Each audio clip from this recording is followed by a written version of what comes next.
I just wanted to take this opportunity to celebrate the new year, and our motto for the year is going to be "Let's Buzz" for 2021. So a frequently asked question comes along, and this is a new thing we're going to be doing this year as part of our goal setting and our plans for 2021, which is to go live in 5 minutes and share my knowledge and share my bee experiences with you. And today's live in 5 is a frequently asked question about why does some honey crystallize in a jar and others don't.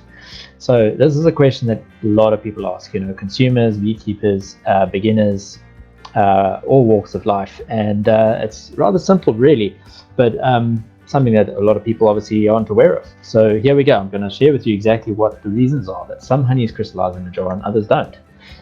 Real honey, which hasn't been pasteurized or heated up to past 70 degrees, effectively is still in this natural unheated state, and that means that it will almost always crystallize as that's this natural process for preserving itself via the nectar that makes up the honey itself. So nectar is pretty much what honey is actually made of. A lot of people misunderstand that it's pollen that honey is made out of, but actually pollen is consumed by the bees as a protein. It's their protein base, whereas nectar is their carbs. And so what ends up happening is that almost all honey will crystallize. But in saying that, I say almost, because nectar is collected from an insanely amazing number of different sources of nectar. And because of that, each of those sources play a primary role in viscosity, which is basically the thickness of the honey, the runniness, and then the potential of crystallizing, as well as the wavelength of time it takes for it to actually crystallize. And crystallization notwithstanding, the same is true for the contribution of the same nectar source, right, for producing outcomes such as the color, the taste, and the smell, even in real honey. So the spectrum of which differs from almost clear in color through almost dark as like molasses. And the same can be said for the time that honey takes to crystallize. So a lot of people will think like, okay, well, if the honey crystallizes, it can be off or it's going to be bad, and that's not true. The opposite of that is also taking place out there in the market and amongst people, consumers, as well as people who are buying and selling honey, etc., where a lot of people are thinking that, well, if it does crystallize, it means it's bad for the honey, that somehow the honey is now degraded, or it's not fit for consumption. And neither of those are technically true in either case. However, there's a honey in Scotland, for example, called the heather honey. It's derived, the nectar comes from the heather plant, which is a beautiful purplish colored plant. And it's a small little shrub, and that honey doesn't form a liquid at all. Okay, in fact, it's so difficult to get out of the cells that in order to harvest it, you have to actually crush the comb to get it. It remains in a jelly state. It's phenomenal. I've tried it. I was at the UK Honey Show in 2015, 5 years ago. I held a jar upside down and nothing happened. It just stayed there. I mean, you could literally shake it like this. It doesn't even move like normal jelly, but it tastes pretty good.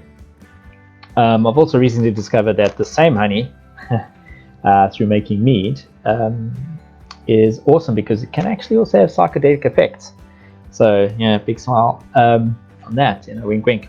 But anyway, on another note, sunflower honey will granulate or crystallize within weeks. All right, so generally speaking, you're looking at anywhere between as short as 2 weeks, but it shouldn't take longer than 4 weeks. And pretty much sunflower honey, what I mean by sunflower honey is that over 90% of the honey is derived from the nectar of sunflowers, okay, from the sunflower crop. And then when that happens, essentially you're going to get a pretty much almost pure, well, you never get a pure honey, but you're going to get a pretty much primarily nectar-based, mono-based nectar. So in this case, it's going to be sunflowers. Your hive is on a sunflower farm, and there's a couple of 100 acres, or whatever the case is, of sunflower. Pretty much the bees are going to go and get the nectar from that sunflower crop. When they do that, that honey is going to crystallize within a matter of weeks. Is it bad? No. Is it good? Well, it's difficult to get out of a plastic container that has a a little entrance about that big. If it's in a glass jar, much easier if you're packaging in glass, because if you can warm the glass up, it's easier. You don't have transfer of any of the nasties from the plastic into the honey if you're putting in the microwave, etc., etc. Citrus honey, however, on the other hand, won't crystallize before it's eaten. Not in my possession. If I own citrus honey, or if I have citrus honey, and ever during the year, it'll be eaten before it can crystallize. And I'm sure anybody who's had citrus honey, and by citrus I mean honey that the nectar has been sourced from oranges, lemons. Okay, for example. So the other name for this is orange blossom, which normally carries a premium as well because it tastes delicious. It's one of our favorites. But if somebody had some magic powers of persuasion and said, you're going to have to wait out until this stuff granulates, it would take over a year for the citrus honey to do that. So a lot of people are asking, like, well, does crystallizing or granulating indicate that the honey is real? And the answer is no, because there is a complete variety of where the nectar is being sourced from, and because the source of that nectar, it creates a combination of like a cocktail of different sugars, sucrose and fructose in the honey, and because of that, as well as a couple of other enzymes, it can completely throw out when the stuff's going to crystallize or granulate. Okay, there are lots of shops that will stock local honey as more demand grows, and hopefully you guys are going to be able to take advantage of that over this year and the years to come. But shops, unfortunately, generally don't stock unheated honey, i.e. honey that can crystallize while it's on the shelves, due to the fact that there does remain this misnomer, a misunderstanding by the general public, which is improving by mass media and work by us fabulous bee people, that in their minds the consumer thinks crystallized honey is bad or off or something's wrong with it. So the shops don't want to stock it, which means we can't sell it in the stocks in the shops on the shelves. So that's not good. What does it mean if you want to do that? It means that you kind of have to heat your honey, and in that process, you're destroying a lot of the goodness in the honey. Anything that's sort of above 40 degrees in terms of warming or heating of honey, and it loses all its natural benefits. Okay. And finally, essentially, there's a different kinds of blue gums. What's interesting is that you'll find, we've spoken about citrus, we've spoken about sunflower crystallizing really quickly. A couple of other examples will be in the blue gum or eucalyptus kind of range. And by that I mean is that there's certain kind of blue gums or eucalyptus trees where the nectar from the primary nectar from those trees, sourced from those trees, let's say it's got to be over a contribution of 80%, right, from eucalyptus in the particular honey that you're harvesting, the nectar that's going to come in and that you're going to when that's ripe, you're going to harvest it.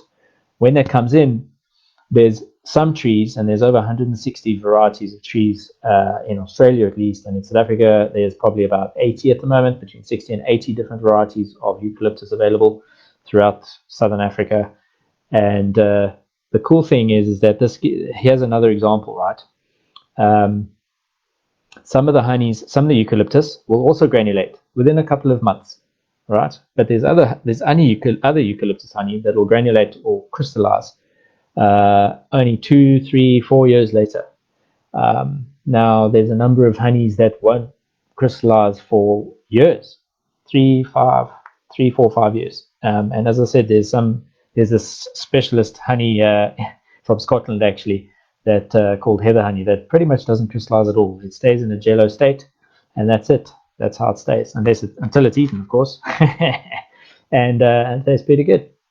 So I hope you've enjoyed this live in 5 video. We're going to do loads more. If you've got any more questions, pop them in the comments below, and we'll be posting these probably on a weekly basis to begin with. See how it goes. If you enjoyed it, like, subscribe, share, and we'll check you out on Facebook. And all the best for this year.